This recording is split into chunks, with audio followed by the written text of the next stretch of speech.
وقت میروف کیج نوچه میدان کی گندی درویشم و ناجل منطقه شهبر رشتم جبر و مسئله لو گندی وقتی چی کردن بو اولی ما یک کچک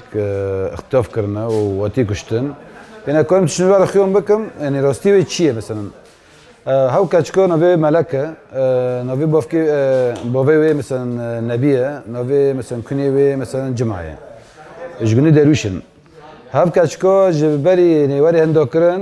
چطور خواست هوا ندانه چه کات هنداکرن لیگارین دربین ندیتین لیوه فدر در کت کچک آتی کشتن یعنی هاو کچکا دستی چطور آتی کشتن و چرانگی آتی کشتن یعنی نبیریه ندیاره یعنی خودی پر پیکاتن ناس یعنی جیو بجنه کردن دبر در کت آتی کشتن هاو کچکا یعنی عمره یعنی 17 سالیه ترکه ولا چتان دبی مثلا نوتی کشتن تمام اگر نوتی کشتن کابلا دیبه که açık بکن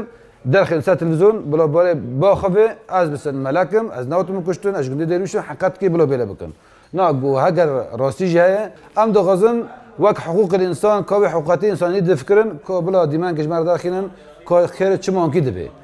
و بدسته کی ود بی و اگر ترک جی و دسته ترکا بجی چه نه دبی ترکا ود کن که وقت ام دو غزن نف دولت نتوی اگر راستی گدی چیه برای مرخیون بکن مثلا وقت جنک چما یون کی ببی یعنی انسان مثلا بفکری جنک نه سلاح را کری جنک نه چی خاطر جبه هرو او جنه ولی هر چیز سری ولی جنه کرن جناحی اخلاقی دا جناحی مثلا جسدی دا هر چیز دا او جنه ولی یعنی زور کرن و بندست کرن جبر ویجی ام دغازن ای ام جناف دولتنا توید دغازن ام دغازن به هر تشکی الجبال رابن حقوقي انسانيتي بفكرن حقات حقوقي انسانيتي هبه قابل داسي خب مدن امجي جيندر خيوم بكن لكل عفرين تشي دبي اج بي مال باطي ما دغندا غندي ما بچوكه امجي مري هفتين بشكل عام غندي وي غندا بچوكه صد مالا 120 مالن جي مري مروي هفتين مال باطي تشرع اعلان بس جي هكن جبر جيم دغزن تشتواري خيوم كرن ور بر كرج قالي مرا بلا زلال ببي خدنا كاشكي انا دور يعني دواك خبردن نيل بشتغل كثيرا تليفون دوان قرتينا الدور مورا وكي حراز دينا ناخذن كثيرا ودانكن يعني ناخذن مساله açık ببي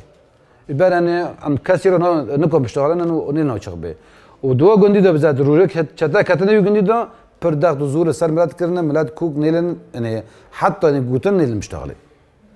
وجبري بيجي مقول كي ديمانه كي نا دباز اوبي خوما مثلا نوتي كشت ناروستيه كهاجر روستي بي قبل ملاك بمراسه تليفون بلا دانكي بلا بخدنا خور دانكي وملاك جي نا انسانك سلاح راكري نا عندك مثلا لشكريه كنت بسلاح راكري جواري مثلا نكو دانكي انسانك عادي جنك مدنيه سلاح راكري وناس سياسه كري